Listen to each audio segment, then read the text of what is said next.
siapapun yang senang bertemu dengan Allah, maka Allah pun akan lebih senang bertemu dengan dia nanti sebagaimana dulu dia senang ketika akan bertemu dengan Allah. Tapi siapapun yang dia benci ketika akan bertemu dengan Allah, wallahi Allah pun akan lebih benci bertemu dengan dia nanti sebagaimana dulu dia itu benci bertemu dengan Allah. Jadi ada 3 kelompok, ada 3 golongan, di mana mereka tidak terlalu takut pada kematian dan mereka senang dengan kematian itu. Dan kematian itu bukan sesuatu yang menjadi momok menakutkan bagi mereka. Siapa 3 kelompok di mana mereka itu tidak memandang terlalu takut pada kematian? Yang pertama, sebagian orang kafir dan sebagian orang musyrik itu adalah mereka yang tidak terlalu takut pada kematian. Kenapa sebagian orang kafir dan sebagian orang musyrik itu tidak takut pada kematian? Karena sesungguhnya orang kafir dan orang musyrik yang tidak takut pada kematian, karena mereka tidak pernah tahu urusan apa yang akan menimpa kepada mereka kalau mereka mati, dan apa yang akan mereka hadapi ketika mereka di alam barzah. Ketidaktahuan mereka tentang urusan barzah itulah yang menjadikan mereka itu tidak takut pada kematian. Makanya dulu saya sering bertanya-tanya, kenapa ya ada orang kafir berani melakukan olahraga ekstrim? Kalau kita melihat di TV ataupun di YouTube, ada yang kemudian menggantungkan dirinya pada seotas tali, lalu kemudian dia menjatuhkan dirinya pada puncak-puncak ketinggian gedung. Kita saja mungkin gemetar kalau melakukan itu. Ternyata bukan karena mereka itu rajin zikir pagi dan zikir petang, tapi karena mereka tidak ngerti kalau mereka mati ketika tali itu putus. Makanya mereka menganggap bahwasanya kematian itu hanyalah fase perjalanan kehidupan dan tidak lebih daripada itu.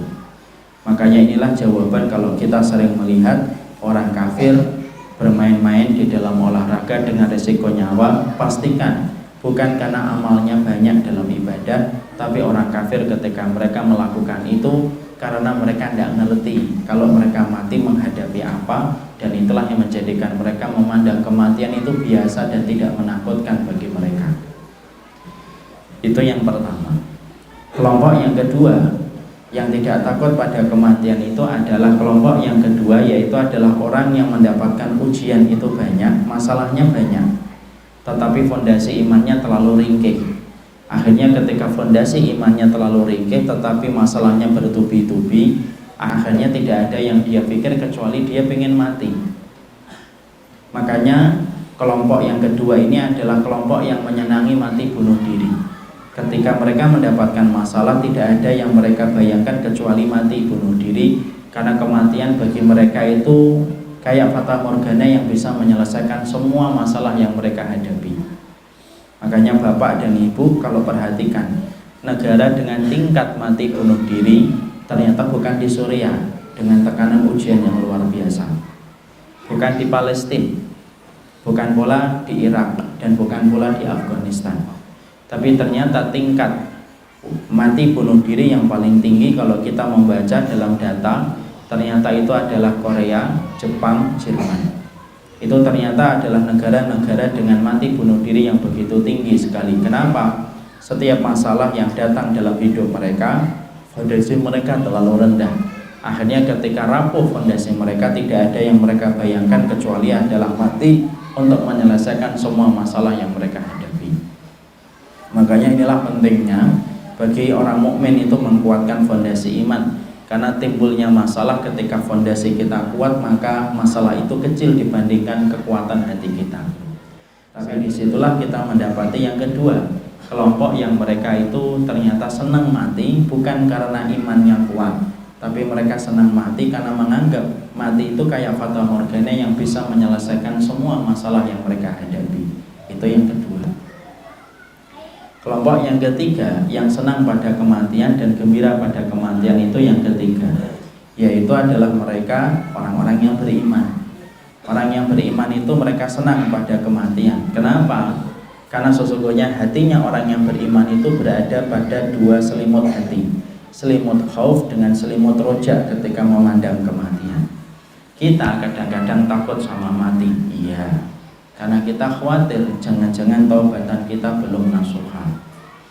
Kita khawatir bahwasanya kita amalnya belum cukup karena mendapatkan surganya Allah itu mahal. Tapi takutnya itu kemudian tidak menghilangkan sifat gembiranya ketika memandang kematian. Karena orang semakin dia beriman, maka dia mencintai kematian di sisi yang lainnya.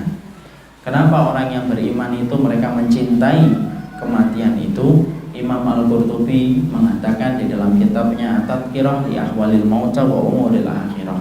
Karena ada dua kebaikan yang dilihat oleh orang yang beriman ketika memandang kematian. Apa dua kebaikan itu? Yang pertama, orang yang beriman memandang kematian itu musim panen, Pak. Dari seluruh ibadah dan rangkaian ketaatan yang dia lakukan dalam hidup, musim panennya nanti ketika kita berada di alam kubur. Segala sesuatu ada panennya. Jeruk ada panennya, durian ada panennya. Bahkan kita mendapati semua buah itu memiliki masa panen. Kalau jeruk dan durian saja ada panennya, maka sesungguhnya amal ibadah pun ada panennya. Dan panen ibadah yang kita lakukan dan kita selenggarakan itu tidak kita panen di dunia, tetapi kita panen ketika nanti meninggal dunia. Bapak akan ketemu pahala sholat kita nanti ketika mati. Kita akan ketemu pahala sabar kita di hujan, diem kita hendak membalas nanti ketika kita meninggal dunia. Kita ketemu bahwasanya ketaatan kita ketika kita sedekah nanti ketika mati, baru kita tahu sedekah kita itu melapangkan urusan kuburan kita. Karena sesungguhnya dialah musim panen. Makanya orang yang beriman memandang kematian itu di satu sisi, pada sisi hatinya itu gembira, karena sesungguhnya kematian itu musim panen dari seluruh ibadah yang telah dia lakukan dan telah dia kerjakan dalam seluruh hidupnya. Yang kedua, kebaikan yang dipandang orang yang beriman ketika memandang kematian itu apa? Karena sesungguhnya orang yang beriman itu memandang senang kematian, karena kematian itu pintu yang akan mempertemukan dia dengan Allah. Karena sesungguhnya tidak ada satu pintu dan tidak ada jembatan yang akan menghubungkan kita dengan Allah kecuali melewati satu pintu dan jembatan yang melalui kematian. Wallahi, ketika kita hidup tidak akan pernah ketemu Allah, Pak. Nabi Musa yang bergelar dengan kalimullah, orang yang diajak bicara oleh Allah saja ingin bertemu dengan Allah, itu pun pingsan terlebih dahulu sebelum melihat wujudnya Allah. Dan kita tidak akan pernah bertemu dengan Allah sampai kita melewati satu pintu yang bernama kematian. Dan orang-orang yang bertakwa itu mengimani apa yang dikatakan dan disabdakan oleh Rasulullah ketika Nabi pernah bersabda, "Man ahabba liqa Allah ahabba liqa'ah, wa man kariha liqa Allah karihallahu liqa'ahu." Karena sesungguhnya orang yang bertakwa itu mengimani apa yang dikatakan Rasul ketika Nabi bersabda, siapapun yang senang bertemu dengan Allah, maka Allah pun akan lebih senang bertemu dengan dia nanti sebagaimana dulu dia senang ketika akan bertemu dengan Allah. Tapi siapapun yang dia benci ketika akan bertemu dengan Allah, wallahi Allah pun akan lebih benci bertemu dengan dia nanti sebagaimana dulu dia itu benci bertemu dengan Allah.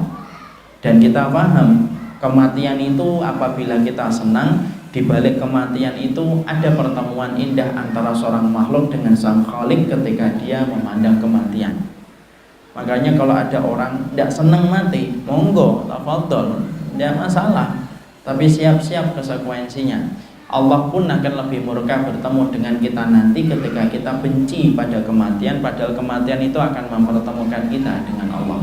Dan itulah yang kita khawatirkan, bahwasanya ketika kita hidup ini gagal menyerap semua kebenaran, menjadikan kita senang pada kehidupan dan mencintai kematian, senang pada kehidupan dan membenci kematian itu berlebihan. Dan itu yang akan menjadikan kita nanti Allah murka bertemu dengan kita sebagaimana kita murka, sebagaimana kita benci ketika bertemu dengan Allah.